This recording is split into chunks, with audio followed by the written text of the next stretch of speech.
नमस्कार, मैं प्रियंवदा नैथानी, मेरे चैनल में आपका बहुत-बहुत स्वागत है।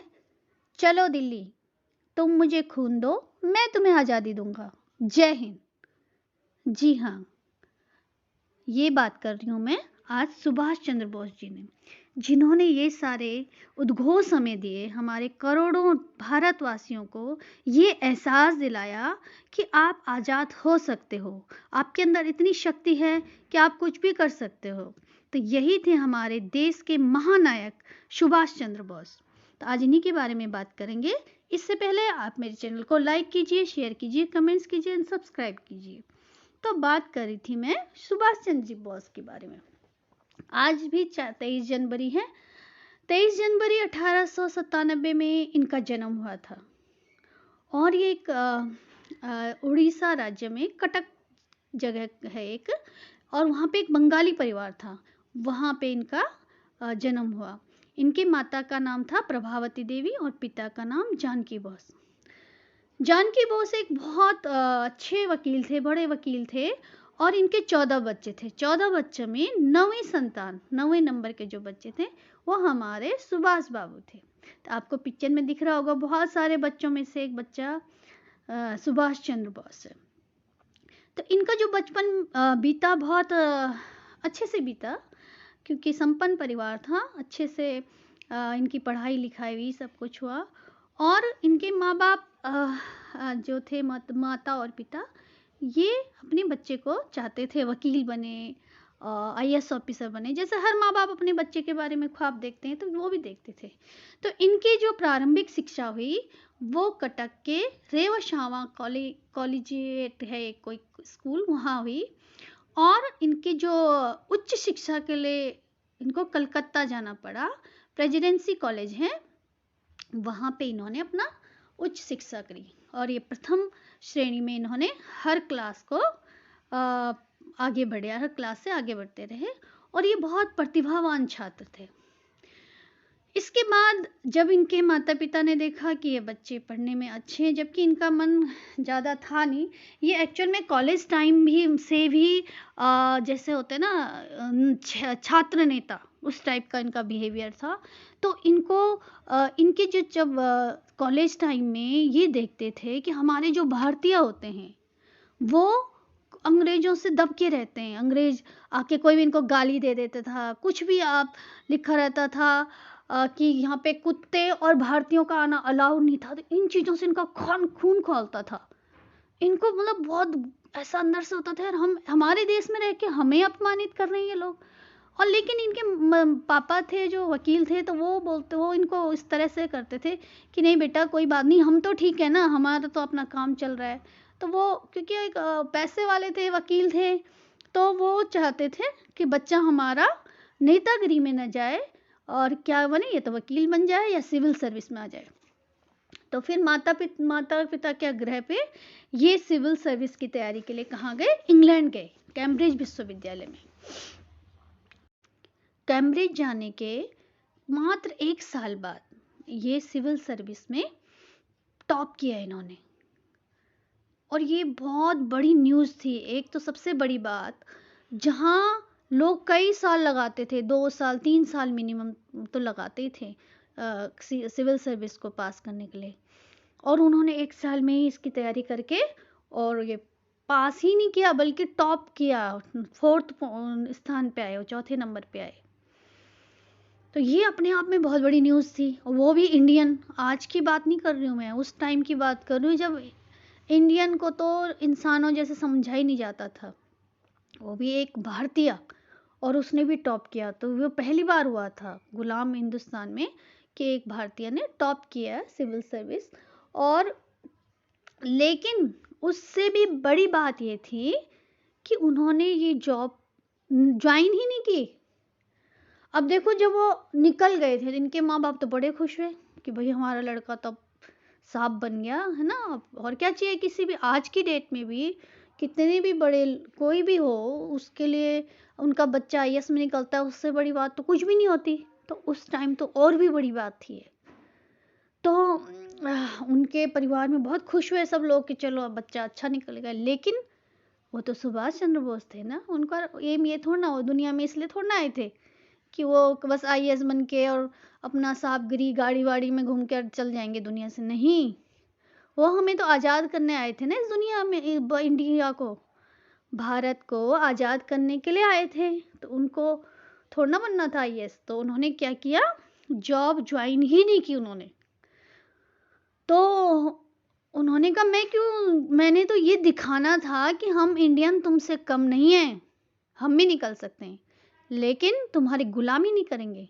उनको पता था अगर मैं आईएएस में निकल गया तो मुझे क्या करना पड़ेगा, अपने भारतीयों के, अब जो हमारे देश के लोग हैं उनके प्रति कुछ ना कुछ जो अंग्रेज बोलेंगे वही कानून में अप्लाई करूँगा, है ना। तो जो अत्याचार जो अंग्रेज करते हैं मैं करूँगा फिर इन पे। तो उनको तो ये बर्दाश्त ही नहीं हुआ, उन्होंने नहीं किया। कई लोगों ने तो सोचा होगा कितना मूर्ख है ये, देखो इतनी बड़ी जॉब छोड़ रहा है ना। लेकिन वो फिर कहाँ आ गए, अपने इंडिया आके अपने देश की आज़ादी में लग गए एक युवा नेता के रूप में।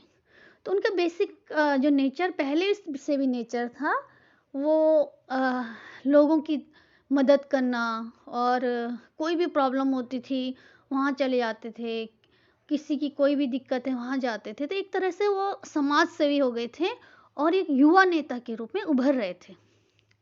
उसके बाद उन्होंने 1921 में वो कांग्रेस से जुड़ गए, क्योंकि उस समय एक पार्टी कांग्रेस ही थी जो देश की आज़ादी के लिए लड़ रही थी। और उन्होंने कहा ये सही, मतलब किसी से जुड़ जाओ तो अच्छी बात है। और उस समय जो बड़े बड़े लीडर थे कांग्रेस के साथ, उस समय मेन थे गांधी जी, है ना। गांधी जी थे और भी बड़े बड़े लीडर थे। तो उनके साथ जाके ये अपना काम करते थे और काफ़ी लोकप्रिय नेता बन गए थे। उनके संपर्क में जाके इनको और ज़्यादा अनुभव हो गया किस तरह से काम करना है, कैसे काम करना है। और बाद में इन्होंने साइमन कमीशन का विरोध किया और उसका नेतृत्व इन्होंने किया था, सुभाष चंद्र बोस ने, युवा अवस्था में थे तभी इन्होंने और पंडित लाल नेहरू जी ने, दोनों ने मिलकर क्या किया था, साइमन कमीशन का विरोध किया था। तो और भी इसके बाद उनका जब ये न्यूज़ पेपर में आए सारी जगह ये कि ये एक युवा नेता है, इस तरीके से काम कर रहा है, तो लोगों के बीच बहुत ज़्यादा लोकप्रिय हो गए। अब लोकप्रिय हो गए तो फिर इन्हें मात्र 41 साल में, सन 1938 में 41 वर्ष की आयु में नेताजी को क्या चुना गया, कांग्रेस का अध्यक्ष चुना गया। और ये बहुत बड़ी न्यूज़ थी, तब वो बहुत बड़े लीडर हो चुके थे इतने कम टाइम से। 38 में वो बड़े लीडर के रूप में आ गए थे, वो गांधी जी के लगभग टक्कर में आ गए थे कि क्योंकि अध्यक्ष हो गए थे और एज बहुत कम थी। अब लेकिन एक चीज़ थी बस उनकी, और गांधी जी को वो बहुत रिस्पेक्ट करते थे, उनको बहुत मानते थे, बल्कि उनकी प्रेरणा स्रोत थे वो गांधी जी। लेकिन उनकी और गांधी जी के कुछ विचारधारा मिली नहीं आपस में। गांधी जी क्या थे, नरम दल के, जैसे आपने सुना होगा गांधी जी कहते थे मेरे किसी के गाल पे कोई थप्पड़ मारा दूसरा गाल आगे कर दो। वो कह रहे थे हम क्यों करें, हम तो दूसरे उसके गाल में 4 थप्पड़ मार के आएंगे। वो इस विचारधारा के थे, वो गरम दल के थे और वो चाहते थे हमें पूर्ण स्वराज मिले। पूर्ण स्वराज का मतलब हमारा ही राज्य हो, हमारा ही देश हो, हमारे प्रधानमंत्री, हमारे राष्ट्रपति हो, हमारे नियम कानून चले। वो वहाँ से पहले हम अंग्रेजों से कोई भी समझौता नहीं करेंगे। और वो कहते थे जो हम देश का आज़ादी के लिए हमें कुछ भी करना पड़े, चाहे वो हमें किसी का कोई मारना है, कुछ करना है, हम उसके लिए भी तैयार हैं। तो उसने कहा केवल हमें ये सब गाल पे थप्पड़ लगवा के नहीं मिलेगी हमें आज़ादी, हमें इसके लिए और जागरूक होना पड़ेगा, थोड़ा इनको बताना पड़ेगा, बल का भी प्रयोग करना पड़ेगा। तो गांधी जी इस विचारधारा से बिल्कुल भी सहमत नहीं थे। तो वो कहते थे ये सुभाष चंद्र बहुत अच्छा युवक है, बहुत अच्छा लीडर है, लेकिन ये रास्ता भटक चुका है। लेकिन सुभाष चंद्र जी को पता था कि मैं सही हूँ, और बात भी सही है, बिना हमारी आज़ादी में जो शहीद हुए उनका भी तो अपना रोल है, उनके बिना थोड़ा आज़ादी मिली। हमारे देश में जितने लोग शहीद हुए थे आज़ादी में, तो उनके बिना भी पॉसिबल नहीं था आज़ादी। केवल हम अहिंसा और इसके बल पे हमें आज़ादी मिली, यह पूर्णतः सत्य नहीं है। और ये बोस जी, सुभाष चंद्र बोस जानते थे। तो थोड़ा बहुत उनकी बहुत अनबन होने लग गई। तो उसके बाद मात्र फिर 1 साल हुआ, 29 अप्रैल 1939 में 39 में उन्होंने इस्तीफा दे दिया। उन्होंने कहा मैं ऐसे काम नहीं कर सकता, क्योंकि उनके जो दूसरे लीडर अब वो नहीं समझ पा रहे थे उनकी बातों को, और उन्होंने कांग्रेस को छोड़ दिया। कांग्रेस पार्टी, उन्होंने कहा ये मेरी बात समझ नहीं पा रहे हैं ये लोग। तो इसके बाद अकेले ही वो देश की आज़ादी के लिए निकल पड़े। अब उन्हें ये लगा कि अब क्या करें, तो वो अब उन्होंने एक अलग ही गरम दल जो था, गरम दल माने जो हिंसा का भी रास्ता अपना सकते हैं, उनको बोलते हैं गरम दल। तो उन्होंने क्या किया, उन्होंने कहा कि हमें ये रास्ता भी अपनाना पड़ेगा। तो इस बीच क्या हुआ कि द्वितीय विश्व युद्ध होने लग गया था। द्वितीय विश्व युद्ध हुआ जब, तो सुभाष चंद्र बोस जी को समझ में आ गया कि जो युद्ध में जो इंग्लैंड है वो युद्ध में शामिल हो रहा है उधर द्वितीय विश्व युद्ध में, तो ये थोड़ा बहुत इसका ध्यान उधर है। तो ये वाला टाइम अच्छा है, क्योंकि इसका इंडिया में थोड़ा कम ध्यान है, उधर ज़्यादा ध्यान है। तो ये वाला टाइम अच्छा था कि हम कुछ करें ऐसे। तो उस समय इन्होंने अपने जो आंदोलन और तेज कर दिए। अब इन्होंने कहा कि जो द्वितीय विश्व युद्ध हो रहा है, जो हमारे भारतीय सेना है, ये क्यों जाएंगे भाई युद्ध करने? तुम्हारे देश का युद्ध है, तुम अपने देश के सैनिकों को भेजो। हमारे इंडिया के, हिंदुस्तान के सैनिक क्यों लड़ेंगे तुम्हारी लड़ाई को? तो इसका इन्होंने बहुत ज़्यादा विरोध किया। जगह जगह पे इन्होंने बहुत विरोध किया, बहुत ज़्यादा विरोध किया। और अंग्रेजों ने क्या किया, इन्हें बहुत दिनों तक तो जेल में रखा। फिर जेल में क्या हुआ कि इनकी थोड़ा तबीयत खराब होने लगी। अब इन्हें लगा, अंग्रेजों को लगा कहीं हमारे कुछ दिक्कत आ गई इन्हें, तो परेशानी हो जाएगी हमारे आगे, क्योंकि बड़े लीडर थे वो। अगर उनको कुछ भी दिक्कत होती तो आम जनता तो और भड़क जाती। फिर क्या हुआ, अंग्रेजों ने क्या किया, इनको इन्हीं के घर में नज़रबंद कर दिया। घर में नज़रबंद माने होता है कि जेल में नहीं जाना पड़ता, घर में रहो, लेकिन घर से बाहर कहीं भी नहीं जा सकता इंसान। और अगर कहीं जाए भी तो बताना पड़ेगा भी मैं उधर जा रहा हूँ, तो उसको बोलते हैं नज़रबंद। तो नेताजी को फिर तंग आकर इन्होंने क्या कर दिया, उन्होंने कहा ये अपने घर में सही है, लेकिन इनको नज़र रखना। उनको ये समझ में आ गया था अंग्रेज़ों को, ये आदमी हमारे लिए बहुत खतरा है, इसने हमारा कुछ ना कुछ नुकसान करना, बहुत बड़ा नुकसान करना है। तो उनको समझ में आ गई थी बातें। तो अब उन्होंने घर पे ही क्या कर दिया, उन्होंने कैद कर दिया।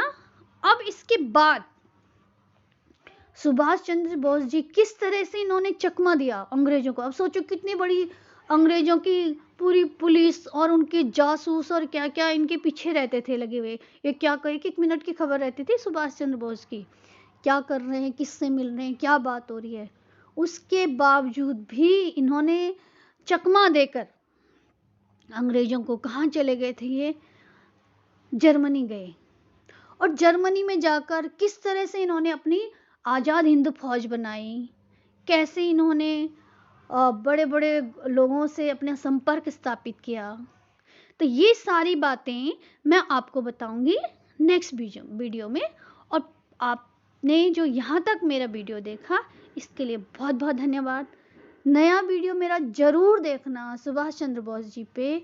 आप सबका धन्यवाद।